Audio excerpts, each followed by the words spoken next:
What up, y'all? Welcome back to another episode of the Blacktop Podcast. As you can see, it's me and Christian today. Ruben's, he's off hooping in the Pinoy League, first round pick, first overall to the Manila Skyflakes. Nah, he's playing at a men's league tonight, or he's practicing or something for some type of men's league. But alas, the show must go on. So it's me and the cousin today. Christian, what up, man? Yo, got a new mic. Oh yeah. Christian is officially on the like a real mic now. He's not using the MacBook, so everything's gonna come out a little crisper, a little fresher, and back shots keep rolling, baby. Yep. No, but today we got a few things to discuss. First off, we're gonna start with some unfortunate news.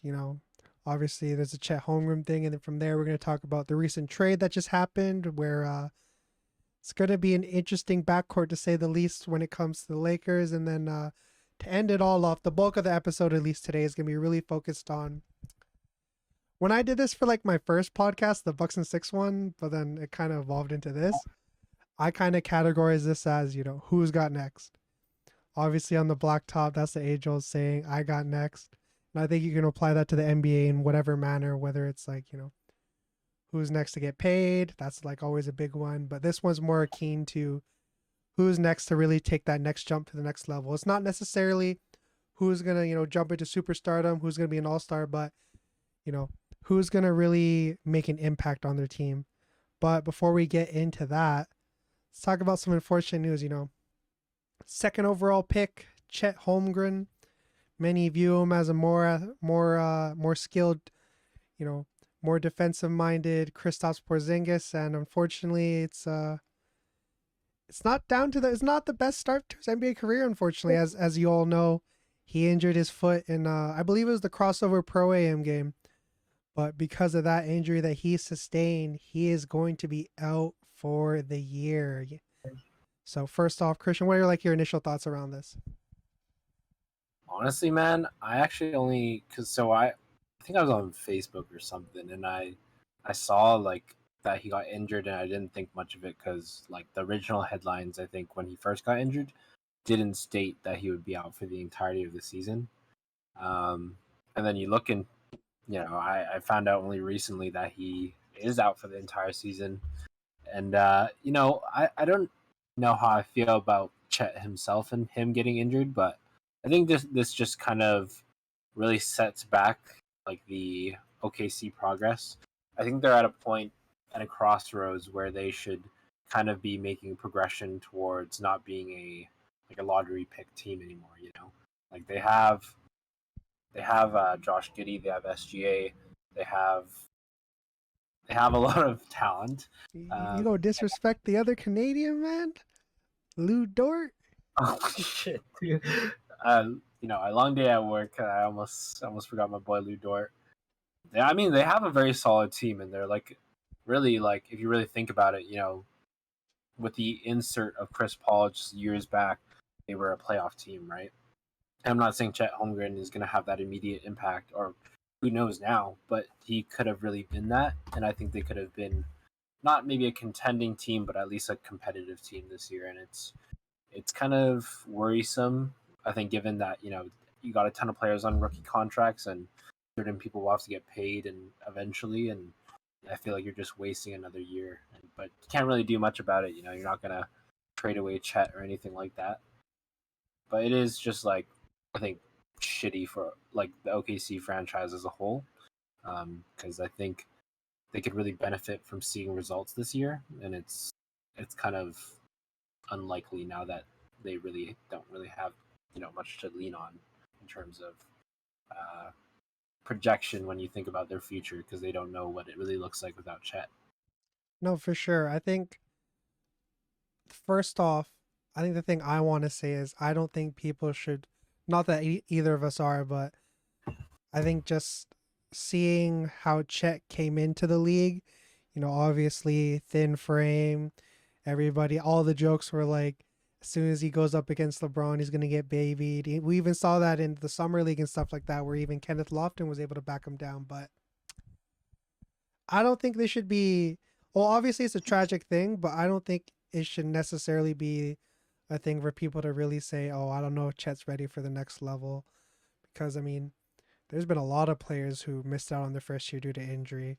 Blake Griffin, which people I think people tend to really forget about him because and Joel Embiid, and then Yeah. obviously the biggest example is probably Ben Simmons because of the whole like rookie thing. But I don't think this is going to be something that's necessarily a big hindrance to. Well, obviously it's going to be a big hindrance to Thunder, but what I'm trying to say is, I think this gives Chet a year to really not necessarily bulk up, but get his upper body strong. Obviously, because he won't be able to do much with his leg, but I think it just gives him another year to really, cement himself in his grind. Really just not necessarily get back to basics, but he'll just have a year to really just work on himself, whether it be, obviously with the basketball stuff, but even being he's what 20 years old, hopping into like millions of dollars, I think it'll just give him a year to really, cement himself not only within himself as a person, but even within Oklahoma as a community. Because you come in as this sort of, I don't want to use the word savior, but obviously he's kind of touted as the next best thing since sliced bread kind of thing. So I think this is another year for him to not only just develop off the court, but specifically as a person. So obviously it's tragic that he won't be able to play out his rookie year, but we'll see him next year. I think the one thing I want to kind of talk about before though is, do you think this is going to kind of, obviously pro-ams and sort of these leagues where the Drew League and stuff like that have always been a part of basketball culture. It's a way to make basketball more accessible than it already is, but more accessible in that you're able to see these superstar players. Because I mean, I think the biggest example obviously is the Drew League. And during the lockout, everybody can think to that Kobe game where like it was literally felt like a game 7. You could see all the videos and it was just super electric. So do you think that NBA teams are going to start to be more strict about players doing this with like the whole Chet thing, or do you think it's kind of just a one-off? I think it's hard to say right now. I feel like it's a one off as of right now, and I mean that's kind of obvious. But I also think it's a one off because it's definitely something that I think is more circumstantial on kind of Chet's build as he is. So I mean, I was doing some reading before this on like what his injury essentially was, and I mean, for anyone who didn't really read into the articles, he had I believe it's pronounced a Liz Frank injury, and it's essentially when your ligaments in your foot are displaced from like pressure caused on the feet, and so I think it has a lot to do, honestly, with Chet's build, being a 7 footer, but not necessarily having a lot of muscle to, I guess, fall back on. Really, is the easiest way of putting it. And obviously, I'm no doctor. I really don't know much about these things, but I think it is really something that's kind of it's a very common thing within like athletes for sure, and it's also, I think, doesn't help that he is a 7 foot man with like not the most largest muscle mass there is. Like you've kind of seen it with KD, the off and on foot injuries. You've seen it with Kristaps. You've seen it with numerous players in the league. Like I could just keep listing them off, and I think there is some sort of pattern. So I mean, to go back to the idea of if Drew League and things will be canceled, I think it'd be hard pressed for the NBA to kind of apply any rules like that, because I think it would really take away a lot from the culture, and I think there would honestly possibly be riots. Like I think people look forward to the off season for this reason, and it's kind of what kind of keeps basketball circular through the whole year. I mean, people love to see the highlights. People love to see like athletes working out, seeing what they're up to, seeing their potential through the season, especially the rookies. Like we wouldn't be able to see the rookies play until the season. So I think it is a one-off right now. I don't know. What do you think? 100%. I mean, I feel that if they were to, oh, we got a little feedback here. What's that? Maybe let me mute for a sec. Okay, all right, we're back. Yeah, I definitely think it's a one-off thing. I think when it comes down to it, you know, there's no such thing in terms there's as you could shoot a million shots a day if that were even humanly possible. But at the end of the day, if you're not getting like, real world experience in the form of, you're not playing pickup ball or anything like that, the growth is very minimal. That's why they have these like pro AM games. Not that these are going to be the real reps that are getting them ready for the NBA, but you're able to test out things in your bag you might not know if they'll translate over. You're able to really kind of practice the things you've been working on throughout the summer and even the entire season before that. So I definitely think it's a one-off thing. They might be a little hesitant. Like I think owners are definitely going to maybe try to push for that. But if we start to push on that and kind of take the game away from professionals in that aspect, then I think we're heading towards a really dangerous crossroads that we're already kind of heading towards a lockout in a sense. But I think not that that would be kind of the thing to put everything over the hump, but if you really try to take away basketball from basketball players, I don't think it can be any positive. So, yeah, I think it's a one off thing. We'll see what happens. Maybe it'll be a case by case thing, but for the most part, you know, I think as you said, there'd be a lot of riots. It'd really take away from basketball as a cultural practice. So hopefully that's not the case. But that being said, Chet, hope you get healthy, hope you get stronger, and I'm calling it now. He's gonna come back, rookie season All Star on God. I could honestly see it happening. I mean, the league is expiring of all their stars, and no one really is going to be a 7-foot shooter like him. Maybe Victor Wembanyama might be running his money by next year, True. But as of right now, I mean, Chet he's not proven by any means, but he's that guy. People are He's shitting on definitely Chet. got next for sure. Yeah, he does. 100%. All right, moving on from there. So, there's been about, I think I read a 2-month hiatus since the last NBA trade, and that hiatus has been broken. So, if you guys don't know, uh, the last trade actually that happened, I believe, was the Rudy Gobert trade. So, I don't know. I'm sure Pat Beverly's not the first person to be involved in like back-to-back trades like this, but uh, since Pat Bev was in the Rudy Gobert package, he was obviously going to the Jazz as of now or as of before this trade. And, that's not a situation you want to be in when you're 33. And with that being said, the Los Angeles Lakers have traded their presumed savior, Taylor Horton Tucker, and Stanley Johnson for Patrick Beverly. Now, first of all, let's say it like this: what would you grade the trade, and then just some overall thoughts. What about you? Okay, yeah, go ahead, Chin. Man, I need time to reflect on this. Honestly, it's hard to say. I mean, I had to pull up his basketball reference just to see how he really was last year. I mean, 8.8 points per game, projected to possibly be at 12.7 next year. Pat Bev's never really been the player to be an offensive attribute or addition to any team, but he's obviously known very well for his defensive presence. I'd probably give the trade on, if you're talking about the Lakers perspective, I'd probably give it a C plus. I want to think Patrick Beverly moves the needle, and I think it's mostly due to the unrecognized fact that he's been in the playoffs.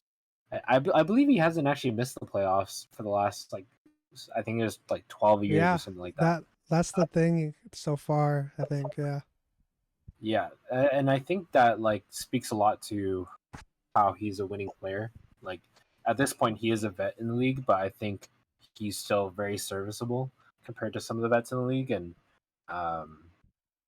in that sense, yeah, he isn't a player that wants to lose. He definitely showed the impact on Minnesota with the limited time that he kind of got run. And I kind of expect the same out of him in the Lakers. It is a little sus, I guess, to think about him, if I'm not mistaken, possibly being the starting point guard for that team. you think he's starting over Westbrook? I guess there is, but who's playing the two? I don't even know who's on this Lakers team. Is it Wesley Matthews still or? No. Oh, Wes Matthews is on a winning team. He's a buck. oh shit. Yeah, fuck. I feel like Pat Bev would probably start at the 2. Yeah. He can start at the 2. Yeah, like, oh man, seeing Russ and uh and Pat Bev on the same like backcourt lineup. I don't know, man. That's either sounds good or sounds really bad. I don't think there's an in between. So, but I mean, 100%. for Utah, I think this is a dope trade. Honestly, I'd probably rank it maybe not much higher. Like I give it a B. I think picking up young players as assets is like definitely what they need at this point. If they really want to make a move for something, or if they want to pretty much blow it up even more, I think it's just a good trade to kind of just gather assets. Yeah. No doubt. Yeah, for me, C plus is a little generous. I think I'd give it like a flat C. Yeah. And if Ruben was here, I'm, obviously I could be wrong, but I'm assuming he'd maybe give it an F because I think everybody was saying that Taylor Horton Tucker was the asset keeping them from acquiring Kyle Lowry last summer. So obviously with that in mind, Pat Beverly, as great as he is, just the thought of that, you went from a Hall of Famer to a Hall of Good is a little sus, I guess. But now on the Jazz side, if Taylor Horton Tucker is the truth, ain't other situation's gonna be as good as the Jazz for him to really prove it.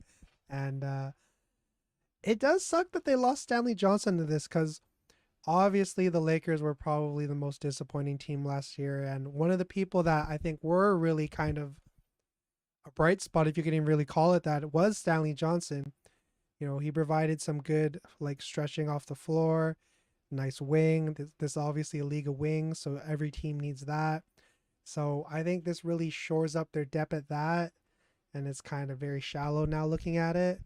But from the Jazz, I think it's kind of you can't do anything wrong in a sense unless you trade Pat Bev for like some second round picks.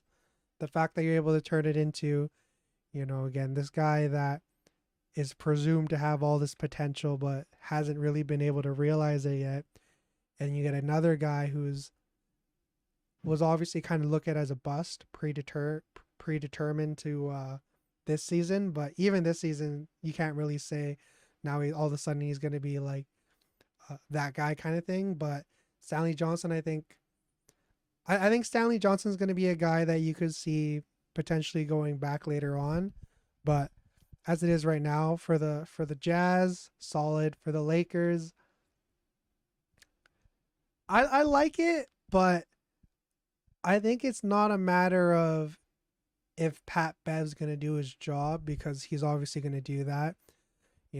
I don't know if you remember this, Chin, but I remember there was I don't remember what game it was, but it was like not really a mic'd up thing, but you could, it's like the mellow fuck out of here kind of thing. It's like, what he's saying, but it's not mic'd up.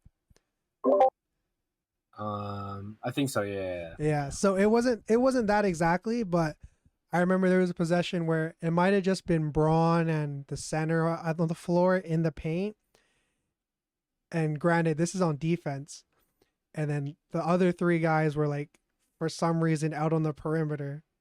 Braun gets the rebound and yells at everyone, get in the paint, grab a fucking rebound. I think I remember seeing that. Yeah.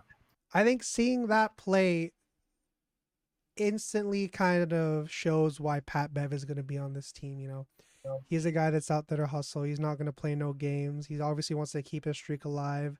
And I think he's going to make this team very, I like the word competitive, like for themselves at least. I'm not saying that he really moves the needle from potential play into a playoff lock or anything like that. But if there's one thing you can say about Pat Bev teams, it's that they compete.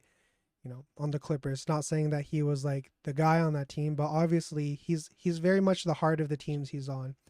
He's not the best guy. He's like a PJ Tucker. Never going to be the best guy on the floor, never going to score the most points.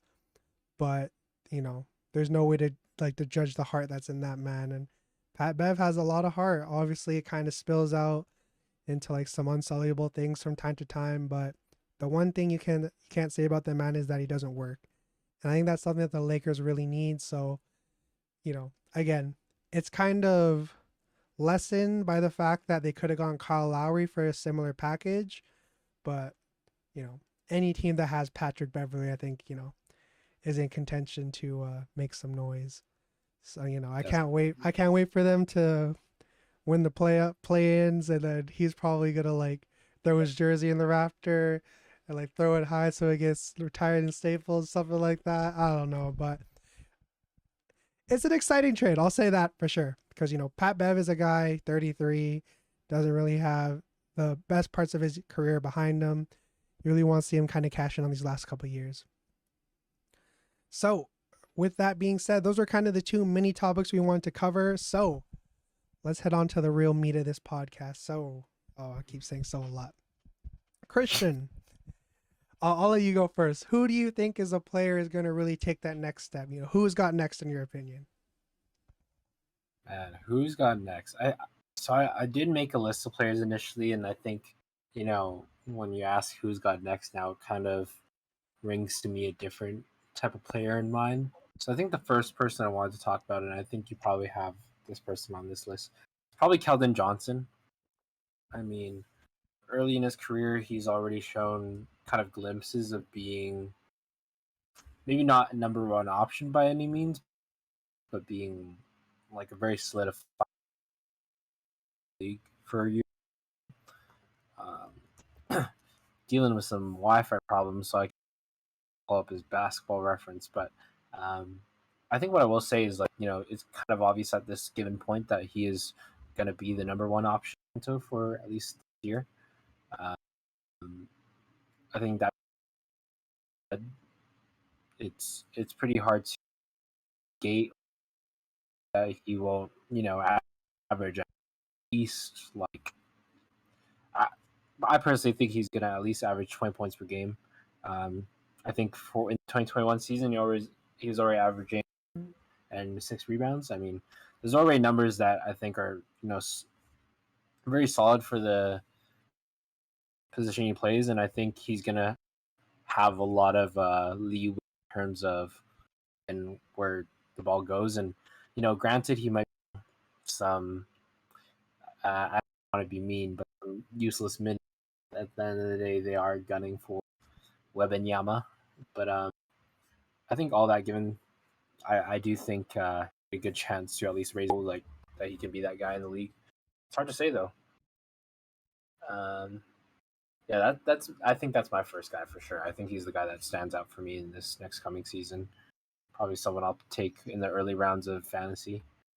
Oh, for sure. No, that's a good pick. I think there's no player that's in a better situation to really just, I don't want to say jack up shots, but evidently Keldon Johnson's going to jack up a lot of shots this year. Hopefully, a lot of them go in. I think he's a 40% 3-point shooter, if I'm not mistaken, but, he can shoot that thing, and he's going to have the greenest of green lights this year. Might win you a few games, but hopefully not too many so that he can keep playing and they don't shut him down like Shea. But yeah, no. Keldon Johnson, that's a solid pick. For me, I've got another kind of in between the four, kind of a wing, can somewhat be a big man in a sense. I got John Collins. His stock right now, I think, is at an all-time low. Seems to have plateaued in a sense. I think he 2 years ago was kind of his height of his career so far, where he averaged a solid 20 and 10. Since then, it's kind of dipped below towards 18 to 15 and like 8 rebounds. And on top of that, he was pretty much a no-show in their playoff series this year. I think he averaged like less than 10 points, which tough. But I think he was coming off an injury, if I'm not mistaken. But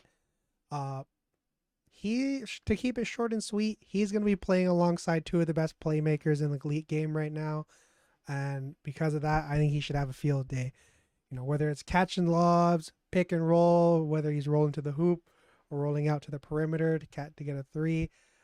I don't think it's too crazy to say John Collins is going to get back to averaging 20 and 10. I think the perfect season for him, to be a solid 3 and D guy. Obviously, he doesn't have to worry too much about protecting the rim because you got Capella there. So I think he can shift into kind of just being more of a classic wing. rather than being in somewhat of that hybrid role that he tends to play sometimes. Not that like he shouldn't be protecting the rim at times because he's solid at that, but he's gonna get a lot of dunks this year, I think. You know, obviously him and Trey got a special connection. Him and Dejounte, I'm sure, are gonna have a little chemistry here and there, and it's gonna be fun to see. I think the Atlanta Hawks are gonna be must-watch TV for sure this year.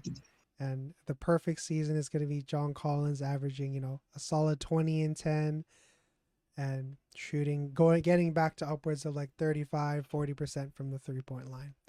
But yeah. Yeah. I think honestly, to add on, I mean, not to John Collins himself, but I think to add on, really, like, I think my next player, honestly, is Diontae Murray. I Okay. think, I mean, it's hard to say that he's gonna necessarily like be up next because he was in contention for most improved. I think it's more the fact that a lot of these players that have like great stat lines but don't necessarily get all the recognition are usually the players who are on like 500 teams that don't necessarily get a lot of recognition, a lot of airtime. Also, don't necessarily, they aren't playoff teams. But I think this team is a shoe in for the playoffs, honestly. And I think, it could go both two different ways where DeJounte does get less touches and kind of spills out drastically. But I think he is the type of player that is going to still continue to put up very, very solid numbers. And I think he's going to at least now get that recognition for being, that contributor to that team. But I personally think, honestly, when you kind of really look at the team, he's going to be, in my opinion, like going to be handling the ball just as much as Trae Young. And I think he's going to be doing a little bit of everything. And really, in most ways, maybe besides Clint Capella, it's probably the best defensive player on that team as well. So I think he's definitely going to kind of take that next step in his career in terms of recognition, in terms of chasing, like actual playoff positions and accolades. I think he's going to be able to really do something. Because I honestly think, and, some people might shit on it, but I think this is probably, I'm saying this out of my ass. I can't really think about the other backcourts in the league, but I think this is like a top 5 backcourt in the league for sure, at least. Oh, definitely. And And they're not 5 or 4. Low key, they're top 3. I thought I was gonna say they're top 3. I just didn't, I'm just being safe here. I think they're top 3, maybe top 2. Yeah, the only real kind of contender I think against them is maybe, I don't even know. I mean, people will make the argument for Steph and Clay always. I mean, they're Yeah. I think that's kind of the only like one that I'm for sure penciling in, and maybe Jaw and Desmond. But that's kind of I think it's like 2A 2B kind of thing, because I think Desmond Bane's a dog, but he is. Yeah, no, here's a crazy thing. Do you think, because I'm looking at defensive rating right now, and the Hawks were 26, so that's bottom 5 of the league. Not that this is gonna happen, but if by some like crazy way they hop into like, let's say, like a top 5 defensive rating team, do you think Dejounte Murray is like got a shot at like DPOY? Because I think, not that Marcus Smart. Okay, to preface this, Marcus Smart is not that he's not a bad defender, but I think he's sort of thankfully opened the floodgates for the Defensive Player of the Year award to not just have it be recognized as a big man award, because at the end of the day, defense is, all encompassing.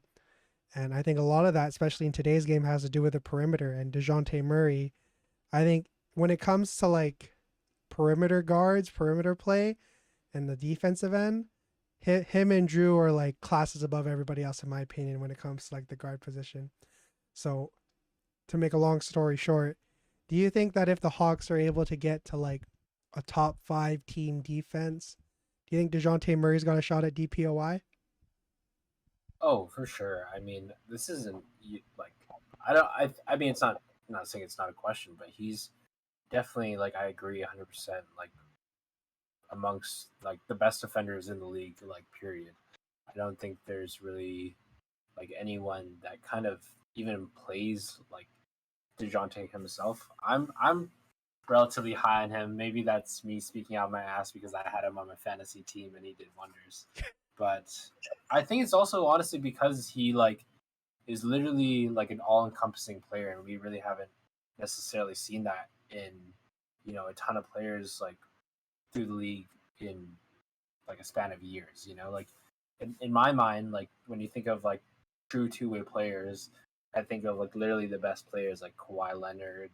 I mean, Kobe and Jordan obviously are like stouted as the best two-way players of all time. But I'm not saying DeJounte's on that level by any means. I'm not trying to get anything stirred up, but I think he has like an extremely high ceiling, and I think DPOY is something that like is like almost in some ways and not like for him to like lose in a sense. Like he could take it in a year. Really, it's just a matter of like how his team performs around him. And personally with Marcus Smart, I mean I'm a big Boston Celtics guy. I do think it has also you have to take into consideration that he also has like a DPOY candidate as a center too. And I think like it really not to it cut fucking you helps his off real case. quick, but in my opinion, Robert Williams would have won that shit if he was healthy.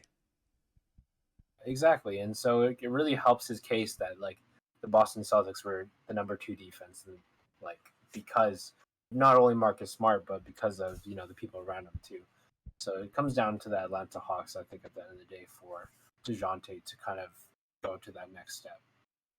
For sure. No, the Hawks, I think that they're going to be nice this year. Okay, keeping it on the East Coast. Next guy I want to talk about is a guy that I've talked about a decent bit on the pod. I feel it's a guy that, in my opinion, is very. I don't even want to say he's underrated because it's only his second year, but when it comes to the 2021 draft class that came and is heading into their sophomore year, I don't think it's crazy to say that about this guy because obviously Scotty Barnes is unarguably kind of looking like the best right now, obviously because he won Rookie of the Year. Cade's looking solid. Jalen Green's looking solid. A lot of like the top guys, who got a lot of their recognition are solid. Franz Wagner is a guy that I don't think is really getting put in that same pedestal, and I think should definitely be in that same lane. Not that he isn't, because I think some people definitely are, but when it comes to sort of like you can tell what kind of guys the NBA is trying to push. Obviously Cade's looked at as the savior of Motor City, Motorcade, Jalen Green. He's got the Filipino market on lock. Love to see that. Scotty Barnes took Canada by storm. But Franz Wagner, that dude's nice. And when you look at it, when I look back on the year, I think the one thing I would say he had over all the rookies is that he looked the most comfortable, I think. Not in that, he was putting up the biggest numbers. Well, when it comes to overall scoring output, he was technically, but if you want to go by like kind of scoring title rules, that's Cade. But you didn't really see any, what's the word, growing pains, I'd say. Obviously there were some, but in the grand scheme of things, when you look at what he was able to produce at the level he was producing, you didn't really see too many growing pains. I distinctly remember the two. It's like one of those stretches where you played Milwaukee twice, or like you played a team twice, and it was Milwaukee, and I saw no fear in that man. Obviously, not that there are players who are fearful, but that dude was going up against Giannis Antetokounmpo and the Milwaukee Bucks, and he was cooking. He didn't win, but he was cooking.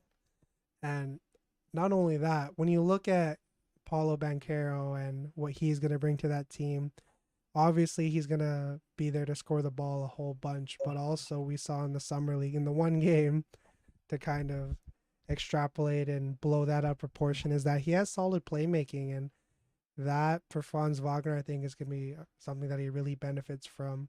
Not only that, if Paulo's really this like next guy up, as everybody's kind of touting him to be, he's gonna be one of those players that generates a lot of gravity towards the ball. I think, similar to a Luka or to a Giannis. Not saying he's that good yet, but just overall, I think what people are kind of propelling him to be, and what he's kind of shown spurts of. Obviously, taking that with like the biggest grain of salt, considering it's the summer league, and yeah. So I think Paulo Banchero is going to really come in and take the league by storm, and one of, if not the person that's going to have the most benefit from that is Franz Wagner. Yeah, I have no disagreements. Honestly, He killed I it in definitely fantasy this year too for me. he did. I think the one point you made about him just kind of looking, I guess you could say like natural going into his first year was like the biggest thing for me too. Is that you definitely saw it with Cade in his first few games and really for quite a while, honestly, him really just struggling to like be either consistent or really just put up numbers. You saw it with Jalen Green, and I personally still see it with Jalen Green, where he's kind of a score only type guy, not really necessarily a full on game contributor just yet. Um, Evan Mobley, I mean, you saw holes in his game when Jared Allen was missing. Um, Scotty Barnes, honestly, he looked good the whole season, but that's why he won Rookie of the Year. So I do agree that Franz Wagner kind of didn't get that. I mean, he did get the recognition in the sense where he was first team All Rookie, but I think he wasn't getting enough noise for sure. No doubt, no doubt. Who do you want to talk about next, Jin? I got maybe one or two more. This one I want to touch on. I think is I got some hot takes, I guess, but I personally think De'Aaron Fox is in for like a huge year. I think this kind of stems from the fact that his last year um, was kind of not a career low, but it was a decline for him in terms of what he was kind of projected to look like last year, and that was tough for me because I picked him third in fantasy last year. Uh, but in terms of his efficiency, if you just kind of take a quick look, pretty much is down in all percentages: 3 point percentage, 2 point percentage, true field goal percentage. He's averaging 2 less points, averaging almost 2 whole rebounds less, um, down on steals, pretty much down in every single category. And I think that had to do with the fluctuation of what was actually happening with that team's roster. Um, and then the Tyrese Halliburton trade, and like also having them in the same lineup was not really working for them for the most part. But now you kind of look at the new season up ahead, and I think they have a really like promising starting five. I mean, to name it off quickly, it's probably looking like De'Aaron Fox, Kevin Huerter, Harrison Barnes.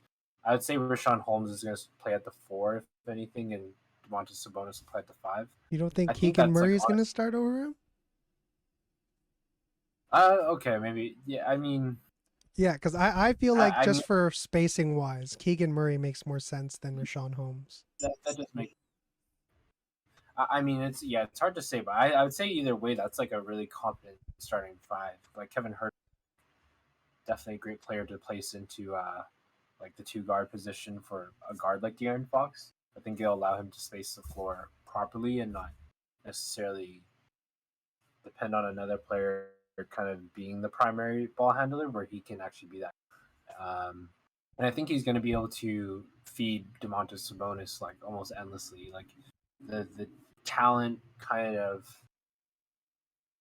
I guess, gap. Yeah, the talent gap between like Sabonis and De'Aaron Fox and all the other players on the team is pretty. Respectfully, it's pretty big as of right now. I think they're going to be like a really solid really solid duo on the floor, and I think he's going to put up some career numbers this year. I think he's going to get back to the De'Aaron Fox that we kind of know.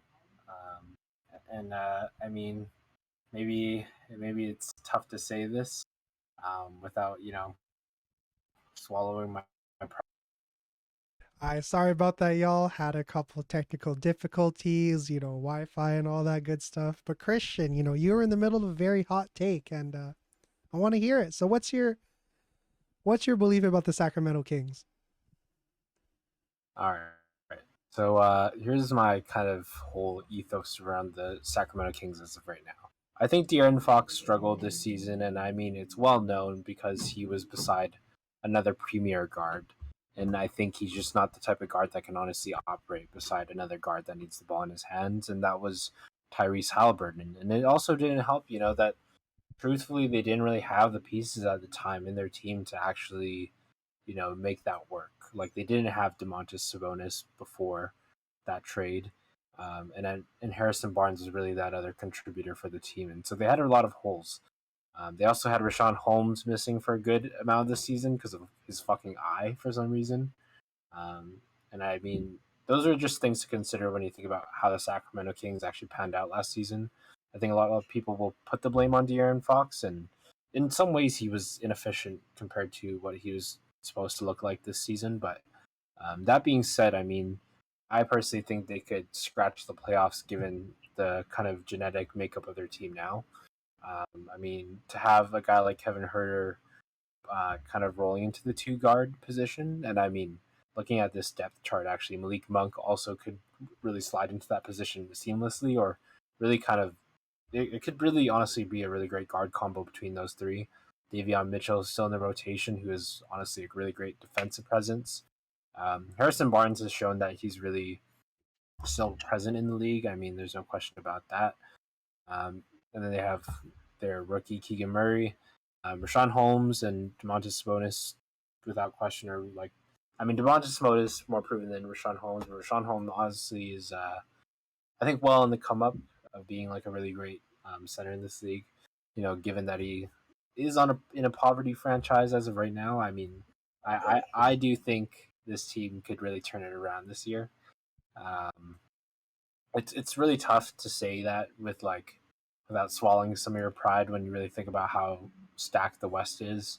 You know how you think about Kawhi Leonard is coming back into the West, but you can also consider that teams like the Spurs are also not competing anymore. There's a lot of movement, and I think they have an opportunity to really get off on a good start this year. And really going back on my fact that De'Aaron Fox didn't look as good this year, I think he's really, quite honestly, still gunning to be one of the best guards in the league, if not. Nah, I'm not gonna say if not the best. I don't know what it's gonna look like in a few years. He's fucking good though. I think 100%. Yeah. people just can't discredit that. No doubt. No doubt. The person. Well, I was gonna talk about Kevin Herter and Malik Monk, but you already kind of touched on them. I just to keep it quick, I think they're not all good. They're in the prime position in the fact that they're shooters playing alongside stars who can't knock down their shots. So those two are going to be really instrumental to the playoff prospects of the Kings. I definitely think they can make the play in, but from there, we'll see what happens from there. For me, I'll talk about this guy next. It's a guy we kind of touched on a little bit already, but Tyrese Halliburton. I'm a big Tyrese guy. I think that guy's gonna save Indiana low key. Either that or it's gonna play out like Paul George, where he starts to save Indiana and then Indiana won't save him, kind of thing. But looking at Tyrese Halliburton, he was averaging basically 20 points and 10 assists when he got there. When you think about guys who have done that, that's Jason Kidd. Who else? John Wall's done that, I believe. Man, I'm blanking out here, but it's an elite list. Only the best of the best have been on that company of 20 points and 10 assists. And Tyrese Halliburton in his little stint, I think it was like 20 or so games. So obviously it's a small sample size, but it's definitely something I can see him doing full time, especially with his whole roster coming back. Buddy Hield's still a knockdown shooter. You're getting Benedict Mathurin, who I think is going to be super solid. Miles Turner, when he comes back. Jalen Smith is really showing that, not that he was worth the pick that he went, but that he has a role to carve out in this league. Isaiah Jackson's really showing to be a solid guy. And just overall, the Pacers are really showing to be a solid team. Now, obviously, I don't think they're going to be like crazy in playoff contention or anything like that. I definitely think they can make the play in, but bringing this back to my man Reese, he was third in assists to turnover ratio amongst like kind of starting point guards. I looked that up. Obviously, Tyus Jones is like the king of that stat, but he's not no starter. And then I think it was like Chris Paul, Might have been like Trey Young and then him. I could be wrong on that. Chris Paul was definitely the best amongst like the guys who start, because there's guys like John Conchar who are above Tyrese Halliburton. Obviously, he's not handling the rock as much, but when it comes to Tyrese Halliburton, I think he's the best between him and De'Aaron Fox, no doubt. Not that De'Aaron Fox is a bad player, but when you look at those two and kind of how the NBA is played now, Tyrese Halliburton is more suited to that. And when you look at what he's able to do, shoot the three, he's a solid playmaker, he's continuing to evolve. And now that you don't have kind of that weird, he slots into the two guard, but really he's a two. Like it was a similar situation in Indiana when the small time that he did play with Malcolm Brogdon compared to what he was coming to from Sacramento. But now that Malcolm Brogdon's on the Celtics, you slide Benedict Mathurin in there or Chris Duarte, whoever it is, and it's a guy that's like a true 2/3. It's a solid wing, and that just allows Tyrese Halliburton to really be just the point guard. Let him get his chickens together and go hatch some shit. And I think the perfect season is him just solidly averaging 20 and 10 across the entire season. And yeah, I'd obviously, I don't think he's going to be an all-star or anything like that this season. I think that's like, if everything went perfect, he'd probably be, he'd probably be a little like, what's it called? Like a Fred VanVleet or a DeJounte Murray, where he gets in like, not, I don't want to say a technicality, but being a substitution. So Tyrese Halliburton's a guy I'm definitely watching this year, and he was kind of one of those obvious ones, but Tyrese Halliburton's just someone like I really fuck with, so I had to give him some love. But yeah, throwing it back to you, Christian. Let's hear who you got to talk about. All right, I just had to address this first, but my brother's been resetting the Wi-Fi. Living at home with my parents, type beat.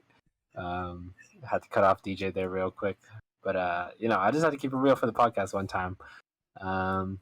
Shit, man. Honestly, I think this one's like my next pick, and I think this is my last, honestly, because this is the guy that kind of was one of the last people I wanted to talk about. But I think it goes without saying that like this is bound to happen because he really is that talented. But I think Anthony Edwards is going to make that next step finally. Or not finally. Fuck, that's actually disrespectful. But I think he is going to show up this year as like a player who is, a shoe-in for an all-star position. He's going to honestly get that recognition on a higher level because personally, I think LaMelo's been outshining him in the first 2 years. And that all just goes with the fact that LaMelo's had a little bit more proven success in terms of accolades, in terms of just showtime. The Minnesota Timberwolves weren't necessarily on the right track for some time, only until this year. But I think Anthony Edwards is going to get that all-star vote.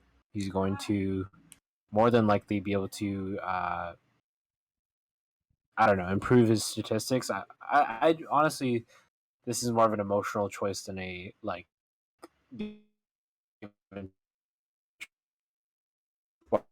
every other player taught him. And I think it's just given the fact that he like is that talented of a player. Like I don't see a situation where he really gets worse with how this team is kind of made up, because if anything, the guard rotation has shortened significantly with the absence of Pat Bev, and he's going to be relied on a lot more. He's going to be able to.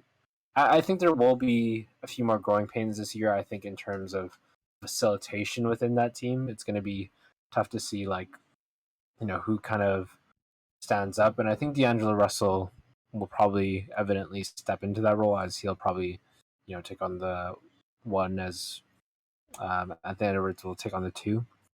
But yeah, I don't know. This one was kind of one I just wanted to touch on more so because I'm big on Kermit.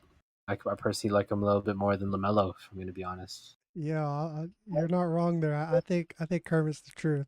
Not that LaMelo's not, but when you look at these two, I think LaMelo's obviously having the early success, but personally, when I think it's all said and done, and you look at the situations they're in right now, Kermit's that guy. Yeah, and Okay, not only I'll cut that, you off real quick. Lamelo's fucked. Miles Bridges. Oh. Yeah. yeah, Can you hear me still? that's a whole nother situation. That's a whole nother situation. But yeah, Sorry, go. Go on. Kermit's the dude. I think it's between him and Shea when you look at players that can make their first All-Star jump. Obviously, kind of De'Aaron Fox could maybe get into that conversation, but when you look at how the teams are set up right now, I think it's between those two. And yeah, no, Anthony Edwards, Pat Bev said it best. He could be the next Michael Jordan. And I don't want to be the one to say he's for sure going to do that, but I could definitely see it. I'm going to be real. I can see it. He's goat height. He's goat height. That's for sure. Yo, no Even doubt. 6'6". No doubt. But all right. Damn. Do I want to? It sucks that we're about to go from a guy who's like a bona fide all-star superstar already to a guy who I think is gonna carve out a role. But fuck it. That's what we talk about. Anything on the Blacktop podcast. Anything goes. Order don't matter. Uh, okay. I'll go one more, but I got two guys I could talk about. Christian, one or two. I want to hear number 2. Two. Okay. This is. So we just talked about LaMelo Ball, and obviously how that whole situation is kind of getting kerfuffled. Obviously, the whole Miles Bridges situation. I don't think he should be playing in the league anymore, personally. So with that, you're gonna have to replace like 20 points per game. And who better to replace that than the guy that took the back seat behind him, PJ Washington? I think PJ Washington's mad underrated, yo. I think just obviously him and Miles were like step for step with each other prior to last year. And not that PJ Washington wasn't on shit last year, but you obviously saw he was kind of relegated to that bench scoring role. And now with the situation that the Hornets are presented with, I think he can really step up and slot right into that role. He has decent athleticism as well. He's not jumping out the gym like the aforementioned Miles, but PJ Washington, I think, is significantly better when it comes to shooting. And, he can put the ball into the deck. Not as well as Miles, but I think his main aspect that he does improve for LaMelo and them having more time together is his shooting. And evidently, that's what you want around LaMelo.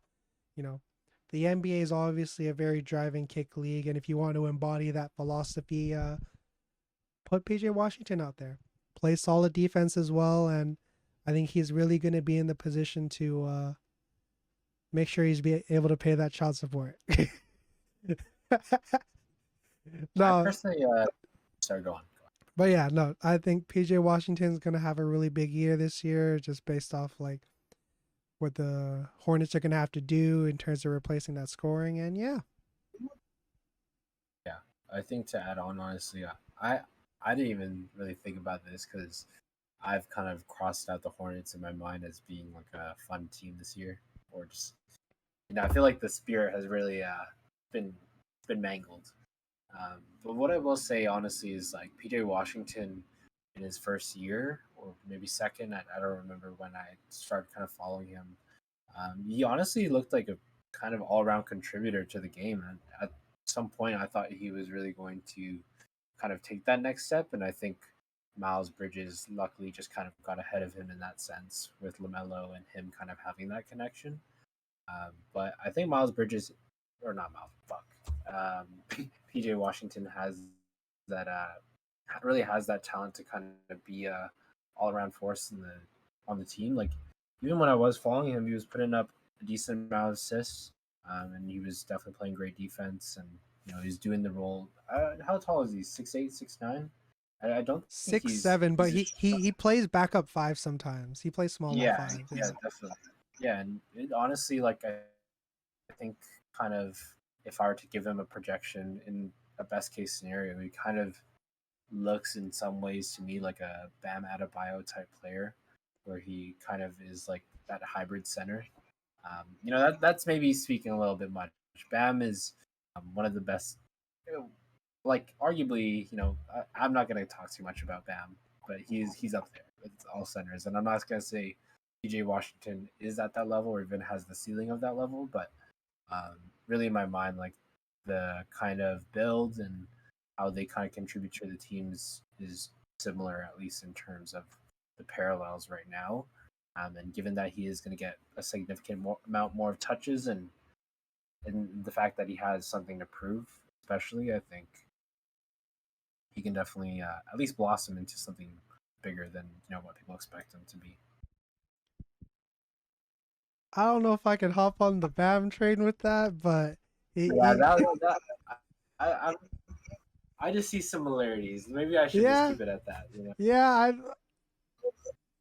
the size is kind of the only parallel I'm seeing because I mean, PJ can obviously shoot that thing. Bam, he's starting to like stretch out a little bit, but he definitely still isn't touching the 3-point line yet. But no, yeah, I'm not gonna lie though. I'm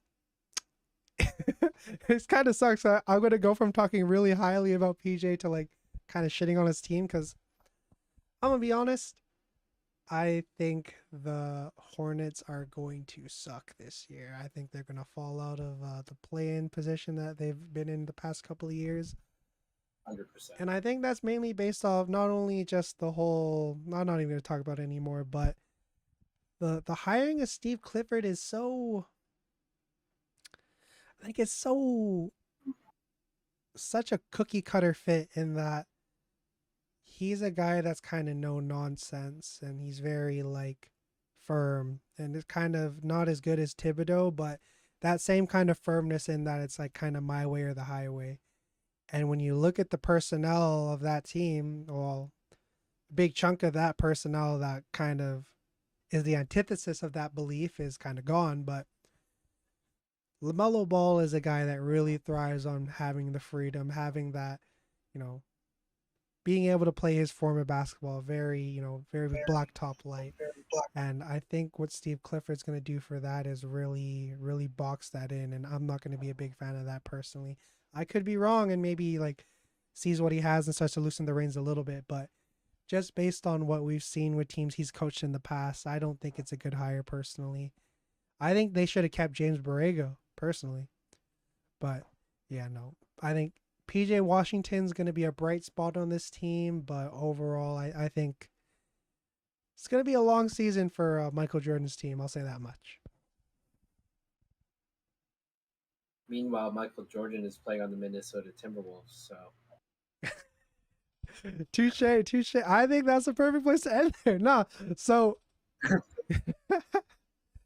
that has been another episode of the Blacktop Podcast. Hopefully, Ruben's back with us next week.